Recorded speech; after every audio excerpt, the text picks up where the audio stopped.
엄마, 갑자기 심리 상담이요? 무슨 공부요? 형우가 물었어요. 주민센터에서 교육하는 거야. 6개월 과정인데 자격증도 딸 수 있대. 저는 최대한 밝게 말했어요. 이 말을 꺼내기까지 얼마나 용기가 필요했는지 몰라요. 가슴이 두근거렸습니다. 형우가 한숨을 쉬며 말했습니다. 엄마, 그 나이에 무슨 공부해요? 저는 가슴이 철렁 내려앉았습니다. 그 나이에 무슨 공부라니요. 67살은 공부하면 안 되나요? 배우고 싶은 마음에 나이가 어디 있습니까? 옆에 있던 지수가 말했어요. 어머니, 그냥 평소처럼 지내세요. 괜히 돈 쓰지 마시고요. 제 돈으로 제가 하겠다는데 왜 돈 쓰지 말라는 걸까요? 이해가 안 됐습니다.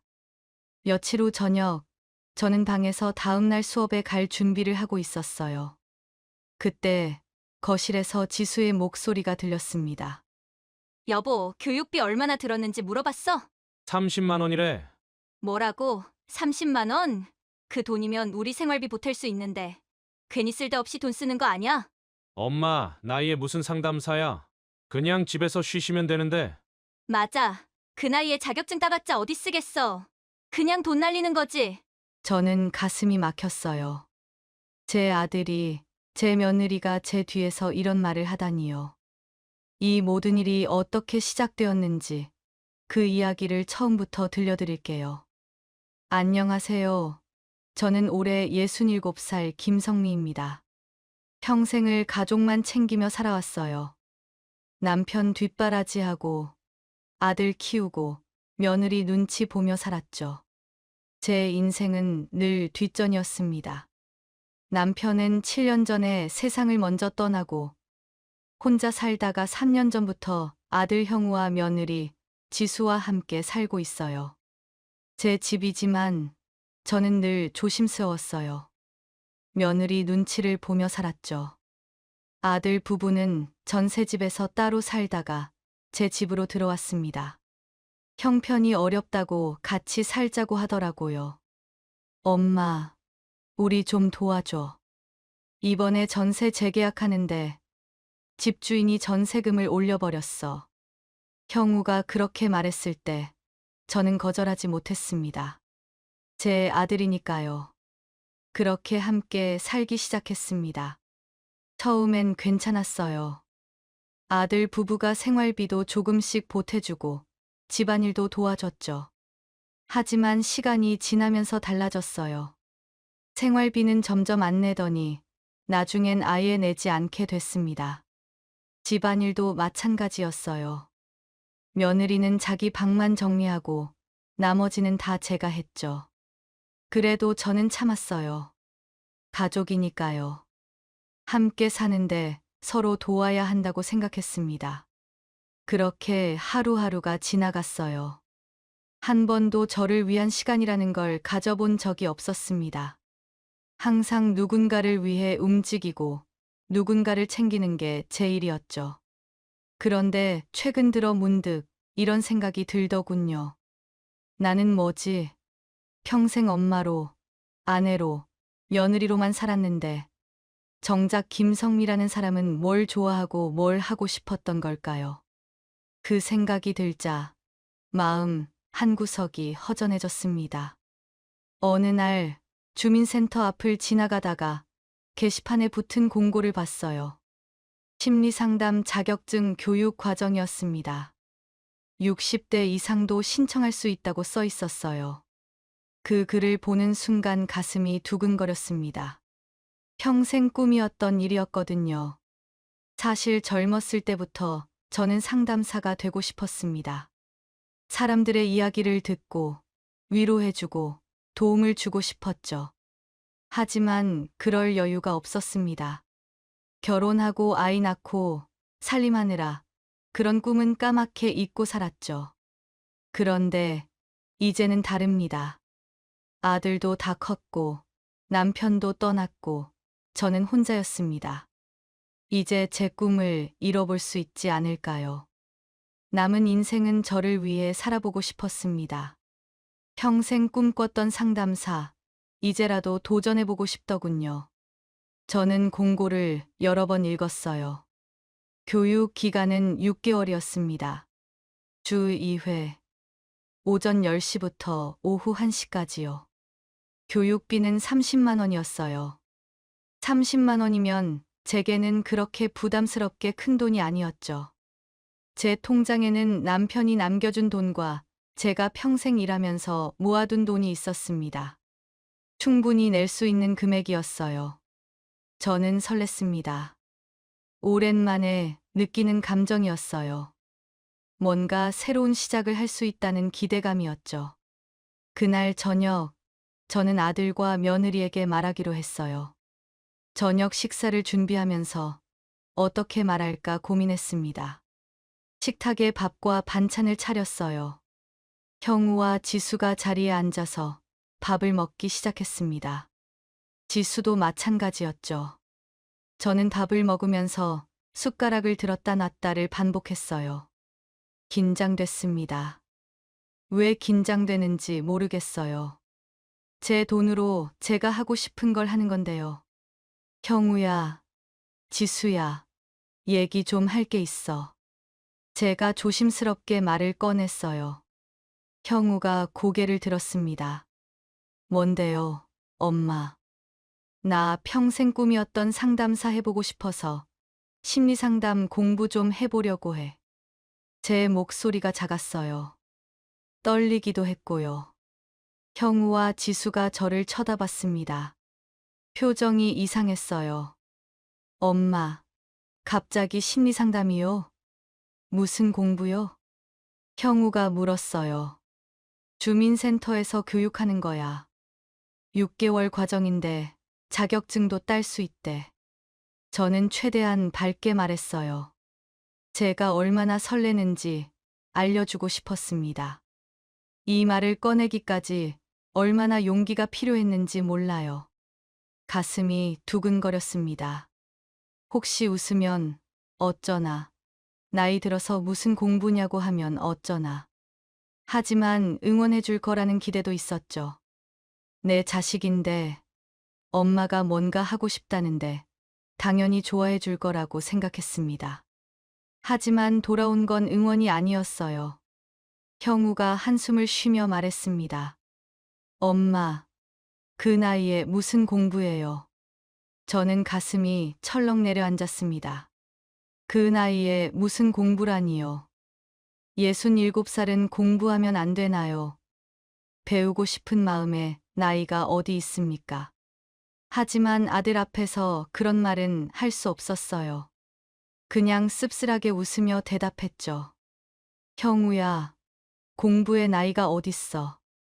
엄마도 새롭게 배우고 싶은 게 있어서 그래. 그러자 지수가 숟가락을 내려놓으며 말했어요.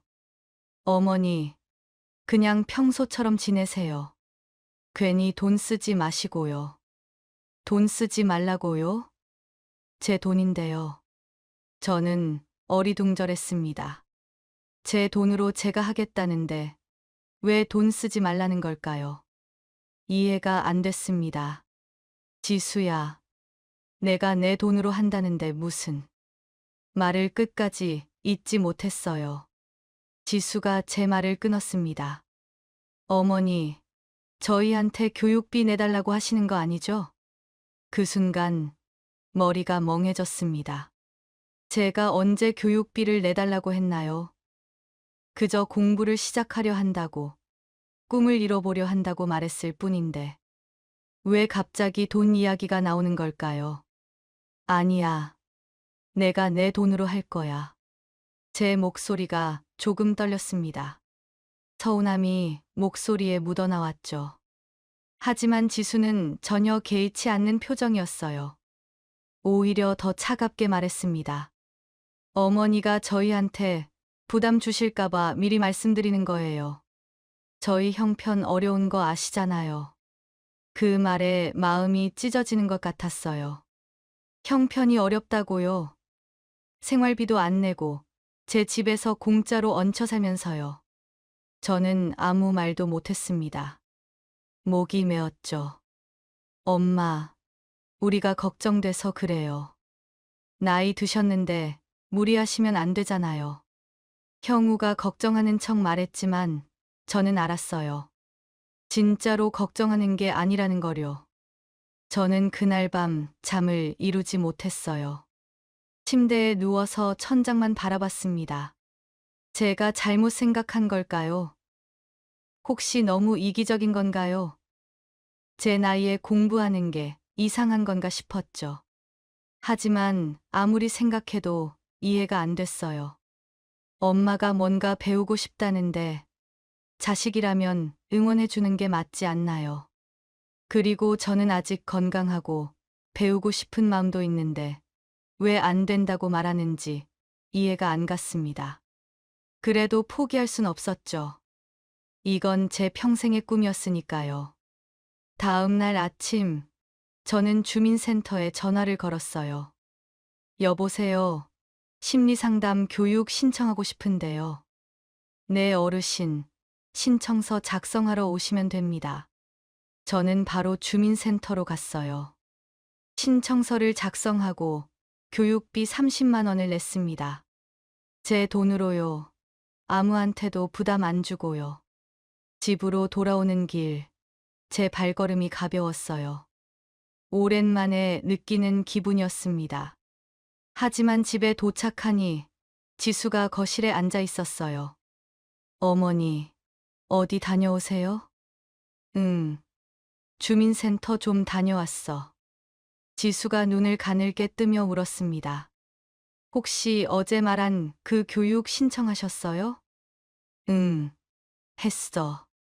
지수의 표정이 굳어졌어요. 어머니, 진짜 하시는 거예요? 응, 내가 하고 싶은 거니까. 지수가 한숨을 쉬었습니다.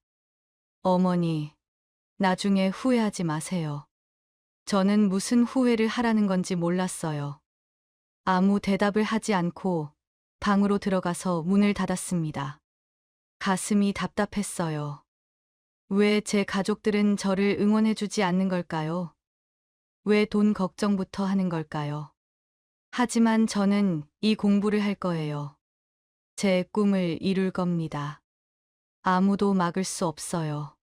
첫 수업은 다음 주 화요일이었습니다. 저는 설렜어요. 오랜만에 문구점에 가서 노트도 사고 펜도 샀죠. 월요일 저녁, 형우와 지수는 거실에서 텔레비전을 보고 있었습니다. 저는 방에서 다음날 첫 수업 준비를 하고 있었어요. 노트와 펜을 가방에 넣고 신청서를 꺼내서 다시 읽어봤죠. 그때 지수의 목소리가 들렸습니다. 여보, 어머니 내일 그 교육 가신대. 응, 그런가 봐. 형우가 대답했어요. 교육비 얼마나 들었는지 물어봤어? 30만 원이래. 뭐라고? 30만 원. 그 돈이면 우리 생활비 보탤 수 있는데 괜히 쓸데없이 돈 쓰는 거 아니야? 지수가 말했습니다. 저는 귀를 의심했어요. 제 돈을 자기들 생활비에 보태라고요? 손이 떨렸습니다. 엄마, 나이에 무슨 상담사야. 그냥 집에서 쉬시면 되는데. 형우의 목소리였어요. 맞아. 그 나이에 자격증 따봤자 어디 쓰겠어. 그냥 돈 날리는 거지. 지수가 동의하듯 말했습니다. 저는 가슴이 막혔어요. 제 아들이, 제 며느리가 제 뒤에서 이런 말을 하다니요. 저는 거실로 걸어가며 말했습니다. 내 돈으로 내가 하고 싶은 거 하는데 너희가 왜 그래? 형우와 지수가 깜짝 놀라며 저를 봤어요. 엄마, 언제부터 거기 있었어요? 너네가 하는 대화 다 들었어. 지수가 어색하게 웃으며 말했습니다. 어머니, 저희가 그런 뜻으로 말한 거 아닌 거 알죠? 그럼 무슨 뜻으로 한 거야? 내 돈을 너희 생활비에 보태라고? 형우가 변명했어요. 엄마, 그게 아니라 저희가 걱정돼서 그래요. 저는 목소리를 높였습니다. 평소 같으면 참았을 텐데, 그날은 참을 수 없었어요. 지수가 일어서며 말했습니다. 어머니, 솔직히 말씀드릴게요. 저희 형편 어려운 거 아시잖아요. 생활비도 빠듯하고 저축도 못하고 있는데 어머니가 쓸데없는데 돈을 쓰시면 저희는 어떡해요? 쓸데없는 데라고요. 제 꿈이 쓸데없는 건가요? 순간 화가 치밀었습니다. 제가 언제 생활비 달라고 했나요? 오히려 제가 이 집 생활비를 대고 있는데요. 저는 더 이상 참을 수 없었습니다. 너네가 형편이 어려운 건 내 탓이 아니야. 너네가 돈 관리를 못하는 거지. 지수가 화를 냈습니다. 어머니, 저희가 돈 관리를 못한다고요. 저희가 얼마나 아껴 쓰고 있는데요. 아껴 쓴다는 말에 저는 웃음이 나왔어요. 그때 형우가 끼어들었습니다. 엄마, 진정해요. 지금 너무 흥분했어요. 저는 화가 났지만 동시에 슬펐어요. 제 아들과 며느리가 이런 사람들이었다니요. 다음 날 아침, 저는 교육을 받으러 주민센터로 갔어요. 아침 일찍 나와서 형우와 지수를 마주치지 않았습니다. 주민센터 강의실에는 저 같은 나이 또래 분들이 많았어요. 모두 설렌 표정으로 자리에 앉아 있었죠. 첫 수업은 정말 재미있었습니다. 선생님은 상담의 기본 개념부터 차근차근 설명을 해줬어요. 사람의 마음을 이해하는 법, 경청하는 법, 공감하는 법을 배웠죠.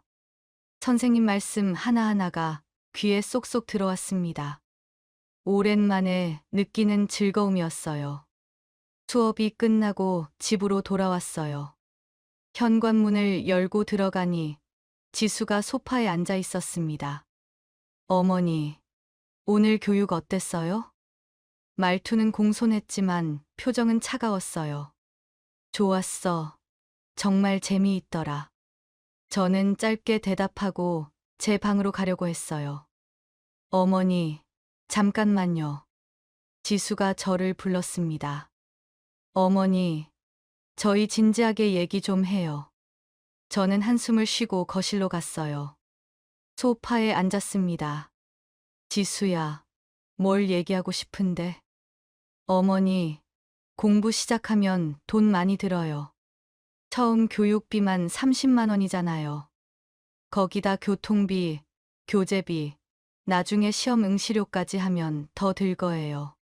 그래서, 어머니, 어차피 그 공부하는 걸로 나중에 돈 못 벌어요. 차라리 생활비에 보태주세요. 순간 할 말을 잃었습니다. 왜 자꾸 돈 이야기만 하는 걸까요? 저는 지수를 똑바로 봤습니다. 지수야, 이건 내 돈이야. 내가 평생 모은 돈이고 내가 쓰고 싶은데 쓸 거야. 저는 일어나서 제 방으로 갔습니다. 문을 닫고 침대에 앉았어요. 가슴이 답답했죠. 저는 제 꿈을 이루려는 것뿐입니다. 잘못한 게 없어요. 일주일이 지났어요. 그동안 교육을 받으면서 조금씩 자신감이 생겼습니다. 수업에서 만난 분들과도 친해졌고, 새로운 걸 배우는 게 이렇게 즐거운 일인지 처음 알았어요. 집에 돌아오면 복습을 하고 노트에 정리하는 시간이 뿌듯했죠. 수업이 끝나면 같이 수업 듣는 분들과 함께 커피를 마시기도 했어요. 이런 시간이 너무 행복했습니다. 집에서는 여전히 형우와 지수의 눈치를 봐야 했어요. 제가 교육 가는 날이면 지수가 불편한 표정을 지었습니다. 어느 목요일 오후 저는 교육을 마치고 집으로 돌아왔어요. 현관문을 열고 들어가는데 거실 탁자 위에 종이 뭉치가 놓여 있었습니다. 저는 궁금해서 봤어요. 호텔 영수증이었습니다. 서울 시내 5성급 호텔이었죠.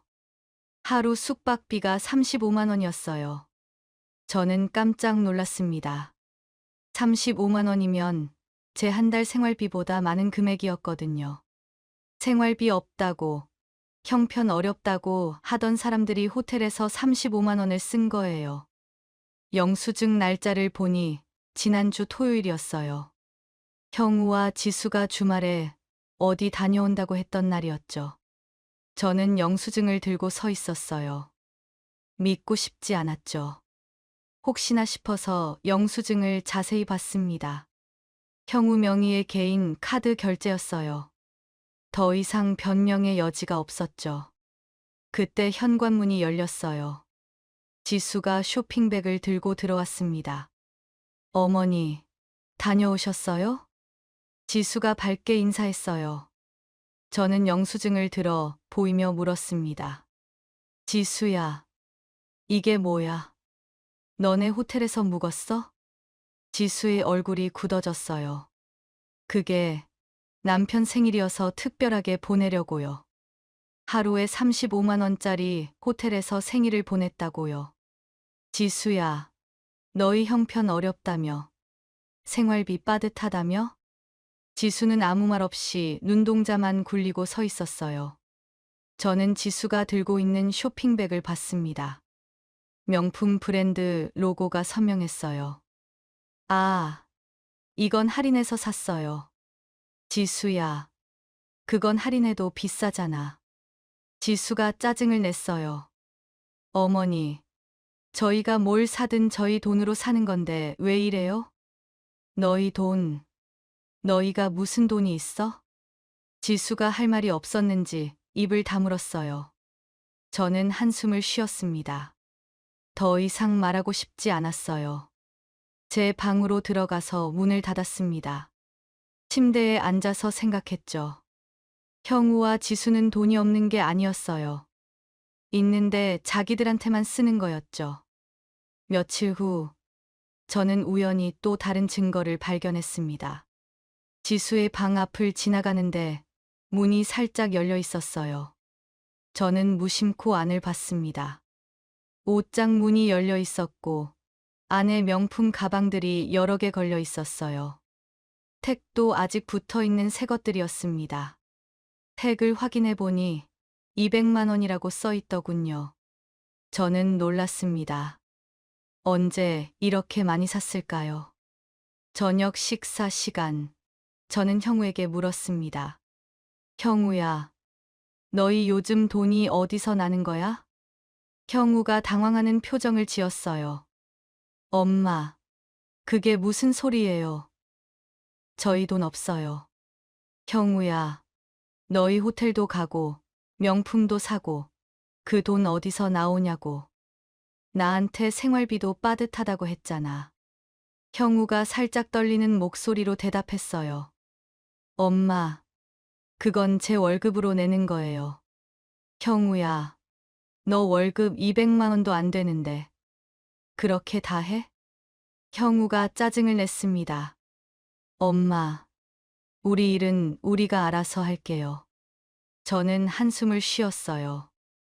엄마가 공부 좀 하겠다고 했더니 그때는 돈 없다고, 형편 어렵다고 했잖아. 그러면서 뒤에서는 이렇게 돈을 쓰고 있었어? 형우는 아무 말도 하지 못했습니다. 변명의 여지가 없었으니까요. 그날 밤 잠을 이루지 못했어요.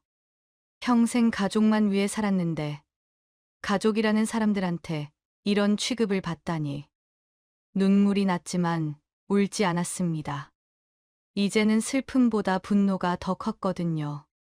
저는 결심했습니다. 더 이상 참지 않겠다고요. 그 뒤로 며칠은 아들 부부와 제대로 말도 섞지 않았습니다. 형우와 지수도 눈치를 챘는지 조용히 지냈죠. 교육은 계속 다녔습니다. 그게 유일한 낙이었거든요. 수업 시간만큼은 이 모든 걸 잊을 수 있었어요. 새로운 걸 배우고 사람들과 이야기하는 게 즐거웠습니다. 어느 날 수업이 끝나고 같은 반 정숙희라는 분이 말을 걸어왔어요. 성미 씨, 요즘 표정이 안 좋으시던데 무슨 일 있으세요? 처음엔 아니라고 하려다가 그냥 솔직하게 말했습니다. 집안 이야기, 아들 부부 이야기를 다 털어놨어요. 숙희 할머니는 고개를 끄덕이며 들어주셨습니다. 성미 씨, 저도 비슷한 일 겪었어요. 숙희 할머니도 아들 부부와 함께 살다가 결국 따로 살게 됐다고 했습니다. 차라리 그게 나았다고요. 서로 스트레스 받으며 사는 것보다 각자 살면서 가끔 보는 게 훨씬 낫다고 했어요. 성미 씨, 나이 들었다고 자식한테 맞춰서만 살 필요 없어요. 우리도 우리 인생이 있잖아요. 그 말이 머릿속에 계속 맴돌았습니다. 맞아요. 저도 제 인생이 있죠. 왜 자식들 눈치만 보며 살아야 하나요? 집에 돌아오니 지수가 거실 소파에 누워 휴대폰을 보고 있었어요. 설거지도 안 한 채 그대로 싱크대에 쌓여 있었습니다. 빨래도 돌려놔야 하는데 그것도 안 했더군요. 집에 할 일이 이렇게 많은데 왜 편하게 누워 있는 걸까요? 월세도 안 내고 공과금도 안 내고 밥도 얻어먹으면서 말이에요. 저는 화가 치밀었습니다. 지수야, 설거지 좀 해놨어야지. 제가 불렀어요. 지수가 대충 고개만 돌렸습니다. 아, 네. 나중에 할게요. 나중이 언제인가요?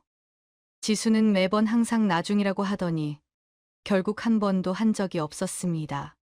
지수야, 지금 당장 해. 제 목소리가 단호해졌어요. 지수가 눈을 크게 떴습니다. 어머니, 저 지금 좀 피곤해요. 이따가 제가 할 테니까 그냥 놔두세요. 피곤해. 하루 종일 집에서 누워 있었으면서 뭐가 피곤해? 지수 표정이 굳었습니다. 처음으로 제가 강하게 나가니까 당황하는 거였죠. 마침 형우가 퇴근해서 들어왔어요. 엄마, 지수야, 무슨 일이야? 형우야, 너 잠깐 앉아봐. 지수도 같이. 저는 둘을 식탁에 앉혔습니다. 제 가슴이 두근거렸어요. 하지만 더 이상 미룰 수 없었습니다. 엄마가 너네한테 할 말이 있어. 네, 엄마. 너희 이제 이 집에서 나가서 살아. 순간 거실이 조용해졌습니다. 형우와 지수가 동시에 저를 쳐다봤어요. 믿을 수 없다는 표정이었죠. 엄마, 무슨 소리예요? 갑자기 왜 그러세요? 형우가 당황한 목소리로 물었습니다. 갑자기가 아니야. 엄마가 한참 생각했어. 어머니, 저희가 뭘 잘못했어요? 지수가 끼어들었습니다. 뻔뻔하게도 자기가 뭘 잘못했냐고 묻더군요. 뭘 잘못했냐고. 너희가 엄마한테 해준 건 뭐가 있긴 해? 제 목소리가 떨렸습니다. 하지만 참지 않았어요. 엄마가 공부 좀 하겠다고 했더니 응원도 못 해줄 망정 돈 걱정만 했지. 생활비 없다고, 형편 어렵다면서 호텔 다니고, 명품도 사고. 그게 가족이 할 짓이야? 형우가 고개를 숙였습니다. 엄마가 평생 너희 위해 살았는데, 막상 엄마가 뭔가 하려고 하니까 걸림돌 취급하더라. 지수가 변명하려 했어요. 어머니, 저희도 힘들어서 그랬어요. 힘들어. 그럼 나는 그동안 안 힘들었을 것 같아? 더 이상 참을 수 없었습니다. 이 집에서 나가. 이제부터 나는 내 삶을 살 거야. 엄마, 제발요. 형우가 소리쳤지만 제 결심은 변하지 않았어요. 한 달 안에 나가. 그게 내가 너네한테 줄 수 있는 마지막 배려야. 그날 밤 형우가 제 방문을 두드렸습니다. 엄마, 진짜 이러실 거예요. 저희 정말 나가요? 그래, 진짜야. 엄마, 저희 갈 데가 없어요. 잘하시잖아요. 그건 너희가 알아서 해. 할 말 없으니까 내 방에서 나가. 형우가 한참을 문 앞에 서 있다가 결국 돌아갔어요. 저는 침대에 앉아 눈물을 흘렸습니다. 하지만 후회는 안 했어요. 이게 맞는 거라고 생각했거든요. 형우와 지수는 결국 집을 나갔습니다. 지수는 끝까지 불만스러운 표정을 지었지만 상관없었어요.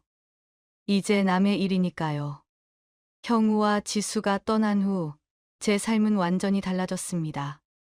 집은 조용했고 저는 자유로웠어요. 오랜만에 느끼는 평화였죠. 다음 날부터 집을 정리하기 시작했어요. 아들 부부가 쓰던 방을 청소하고 짐들을 정리했습니다. 그러고 나니 집이 훨씬 넓어 보였어요. 교육은 계속 다녔습니다. 이제는 마음이 한결 가벼웠어요. 집에 돌아와도 눈치 볼 사람이 없으니까요. 수업에 더 집중할 수 있었습니다. 저는 점점 더 많은 것을 배웠어요. 상담 기법, 경청 방법, 공감 능력까지요. 특히 복지관 봉사 활동이 좋았습니다. 거동이 불편한 어르신들을 도와드리는 일이었는데 보람 있었어요. 할머니, 감사합니다. 덕분에 오랜만에 산책을 했어요. 한 어르신이 고마워하셨어요. 천만에요. 제가 도움이 돼서 기뻐요. 저는 웃으며 대답했습니다. 봉사 활동을 하면서 저는 깨달았어요. 제가 다른 사람을 도울 수 있다는 거요. 제가 누군가에게 필요한 사람이라는 거요. 한 달이 지나고 2달이 지났어요. 저는 점점 더 자신감이 생겼습니다. 그 뒤로 스마트폰 교육도 신청했어요. 요즘은 다들 스마트폰으로 뭐든지 하더라고요. 저도 배우고 싶었습니다. 스마트폰 교육도 재미있었어요. 카톡 보내는 법, 사진 찍는 법, 인터넷 검색하는 법을 배웠죠. 처음엔 어려웠지만 익숙해지니 신세계였습니다. 이제는 능숙하게 다루게 됐어요. 친구들과 단체 채팅방도 만들고 사진도 찍어서 공유했죠. 어느 날 교육 담당 선생님이 말씀하셨습니다. 여러분, 이제 교육이 거의 끝나갑니다. 다음 달이면 자격증 시험이에요. 자격증 시험이라니요. 저는 긴장됐지만 동시에 설렜어요. 열심히 준비하셔서 꼭 합격하시길 바랍니다. 저는 다짐했어요. 꼭 합격하겠다고요. 집에 와서 열심히 공부했어요. 교재를 읽고 노트를 정리하고 문제집도 풀었습니다. 밤늦게까지 공부하는 날도 많았어요. 하지만 힘들지 않았어요. 오히려 즐거웠죠. 시험 날이 다가왔어요. 저는 긴장했지만 자신이 있었습니다. 시험장에 가니 같은 수업을 들었던 분들이 많이 보였어요. 서로 응원하며 시험을 봤습니다. 시험은 생각보다 어렵지 않았어요. 제가 열심히 공부한 내용이 많이 나왔죠. 시험이 끝나고 결과를 기다렸어요. 2주 정도 걸린다고 했습니다. 그 2주가 정말 길게 느껴졌어요. 매일 우편함을 확인했죠. 드디어 결과가 왔어요. 봉투를 떨리는 손으로 열었습니다. 합격이라는 그 글자를 보는 순간 눈물이 났어요. 기쁨의 눈물이었습니다. 저는 67살에 새로운 꿈을 이뤘습니다. 그동안 꿈만 꾸던 심리상담사 자격증을 땄어요. 한편 형우는 작은 집에서의 생활이 힘들었습니다. 좁은 공간에 둘이 살려니 답답했어요. 지수는 계속 불평만 했죠. 이게 뭐야? 이렇게 좁은 데서 어떻게 살아? 우리 형편이 이런데 어쩌겠어. 이게 다 어머니 때문이야. 우릴 쫓아내다니. 지수는 계속 제 탓만 했습니다. 자기들이 잘못한 건 생각도 안 하고요. 형우는 회사에서도 스트레스를 받았어요. 월급은 적고 일은 많고 매일 야근에 시달렸습니다. 집에 가도 편할 수가 없었죠. 지수 불평 듣는 게 일이었으니까요. 어느 날 회사 동료가 주식 이야기를 했습니다. 형우야, 주식 해봐. 요즘 대박나는 사람 많더라. 주식. 나 잘 몰라. 나도 지난달에 50만 원 벌었어. 형우는 솔깃했어요. 50만 원이면 한 달 생활비였거든요. 형우는 그날 바로 주식 앱을 깔았어요. 처음엔 조심스럽게 10만 원만 넣었습니다. 운이 좋았어요. 첫 주에 5만 원을 벌었죠. 여보, 나 주식으로 5만 원 벌었어. 형우가 신나서 지수에게 말했습니다. 지수도 신나서 더 해보라고 부추겼어요. 그래, 더 해봐. 우리 돈 좀 벌어야지. 형우는 점점 더 많은 돈을 넣기 시작했어요. 50만 원, 100만 원, 200만 원까지요. 처음에는 조금씩 벌었어요. 하지만 주식은 계속 떨어졌습니다. 여보, 우리 이거 팔아야 할 것 같아. 지수가 말했지만 형우는 고집을 부렸어요. 아니야. 조금만 더 기다리면 올라갈 거야. 여기서 절대 포기하면 안 된대. 하지만 결국 주식은 더 떨어지고 전 재산을 다 날렸습니다. 여보, 우리 이제 어떡해? 지수가 울먹였어요. 결국 형우는 카드론을 받았습니다. 그 돈으로 주식을 더 샀죠. 하지만 주가는 계속 떨어졌습니다. 그렇게 마이너스 통장, 캐피탈까지 손을 댔어요. 결과는 주식에 넣었다가 다 잃었죠. 빚은 계속 불어났습니다. 대출 이자를 갚을 돈이 없어서 다른 데에서 돈을 또 빌리고 악순환이 시작됐어요. 결국 총 빚이 7천만 원이 됐습니다. 형우 연봉의 절반이 넘는 금액이었어요. 어떡하지? 이걸 어떻게 갚아? 밤마다 잠을 못 이뤘습니다. 이자만 해도 한 달에 몇백만 원이 넘었어요. 월급으로 원금은 커녕 이자도 못 갚았습니다. 회사에서도 제대로 일을 못했어요. 머릿속은 온통 빚 생각뿐이었거든요. 몇 달이 지나자 대출 연체가 시작되고 신용등급까지 떨어졌습니다. 결국 신용불량자가 된 형우는 회사에서도 압박을 받기 시작했어요. 형우 씨, 개인 신용 문제로 회사에서 문제가 되고 있습니다. 인사팀 직원이 형우를 불렀어요. 죄송합니다. 곧 해결하겠습니다. 빨리 해결하세요. 안 그러면 회사에서도 조치를 취할 수밖에 없습니다. 형우는 절박했어요. 하지만 당장 돈을 갚을 방법이 없었죠. 결국 형우는 회사에서 압박을 받다가 스스로 사표를 냈습니다. 버틸 수가 없었거든요. 여보, 나 회사 그만뒀어. 형우가 집에 와서 지수에게 말했어요. 뭐, 미쳤어. 그럼 우리 어떻게 살아? 미안해. 내가 신용불량자가 되면서 회사에서 압박이 너무 심했어. 지수는 화가 났지만 어쩔 수 없었어요. 형우가 퇴사하자 수입이 끊겼습니다. 당연히 생활비를 낼 수 없게 됐죠. 여보, 전세금이라도 빼서 빚 갚자. 지수가 말했습니다. 전세금. 그럼 우리 어디서 살아? 모텔이라도 가야지. 당장 다른 방법 없잖아.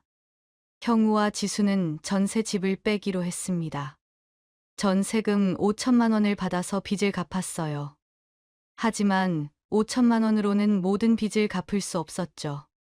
카드론, 마이너스 통장, 저축은행 대출까지 합치면 7천만 원이었거든요. 5천만 원을 갚고 나니 2천만 원이 남았어요. 여전히 큰 빚이었죠. 형우와 지수는 갈 곳이 없었어요. 집도 없고 돈도 없고 일자리도 없었습니다. 결국 모텔에서 며칠을 지냈어요. 하루에 5만 원씩 나갔죠. 여보, 이렇게 살 수는 없어.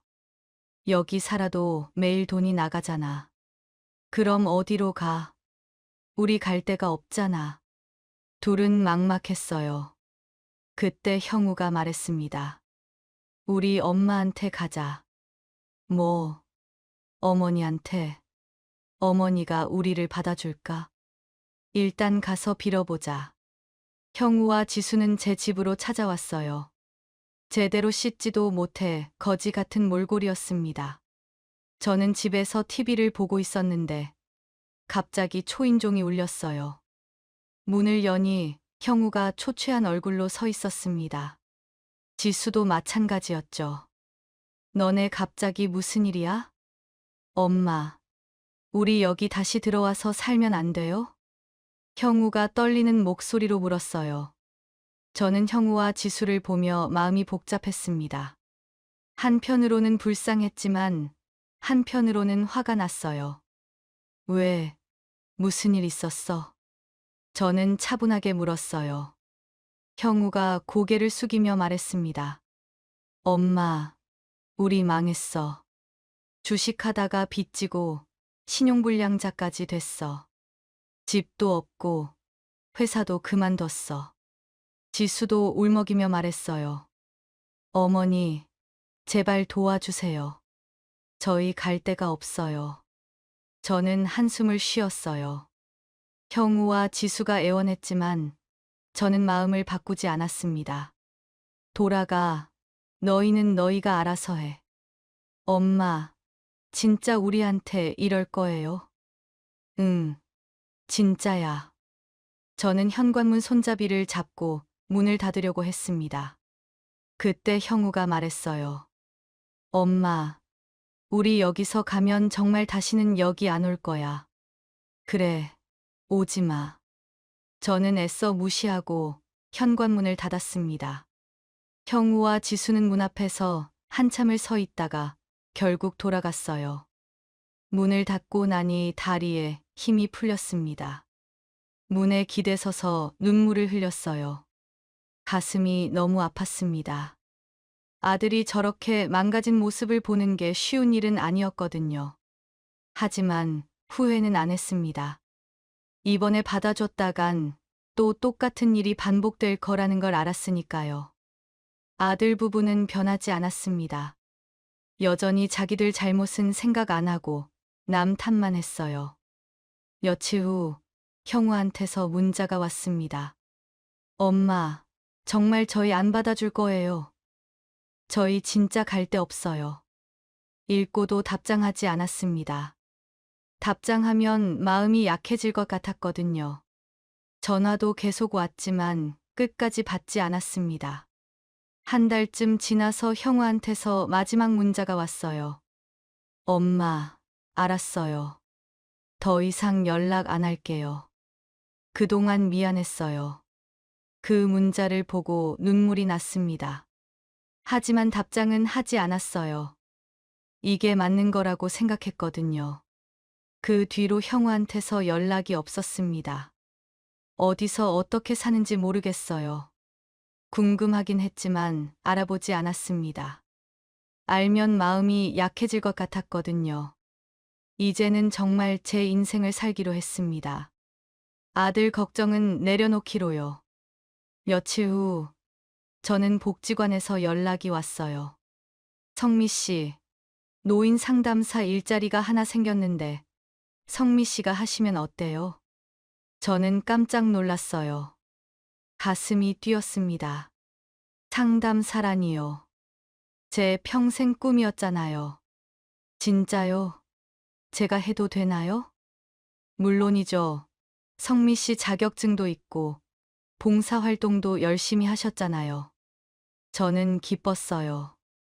다음 주부터 저는 복지관에서 일하기 시작했습니다. 상담실에 앉으니 정말 상담사가 된 기분이었어요. 제가 하는 일은 또래 노인들에게 상담을 해주는 일이었습니다. 저는 일을 하면서 보람을 느꼈어요. 제가 누군가에게 도움이 되고 있다는 사실이 너무 기쁜 일이었죠. 매일매일이 행복했습니다. 상담사로 일하고, 봉사활동하고, 친구들 만나고, 제 인생이 이렇게 풍요로울 수 있다는 걸 처음 알았습니다.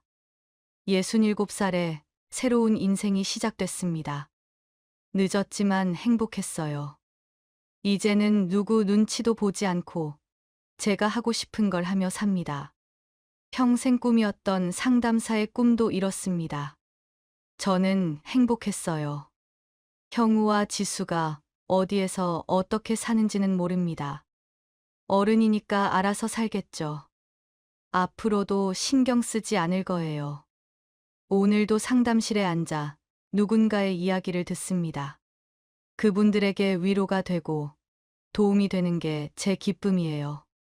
저녁에는 친구들과 차를 마시며 수다를 떨어요. 가끔 요가도 하고 산책도 합니다.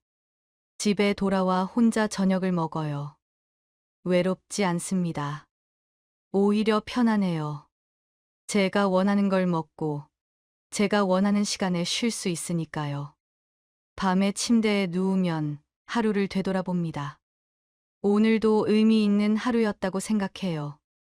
67살에 시작한 제 인생, 정말 값지고 소중합니다.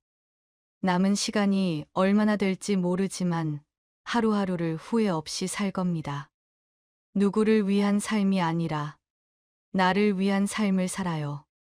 그게 진정한 행복이라는 걸 이제 알았습니다. 지금까지 이야기 들어주셔서 감사합니다. 구독과 좋아요 부탁드려요. 여러분의 작은 관심 하나하나가 제게 큰 힘이 됩니다.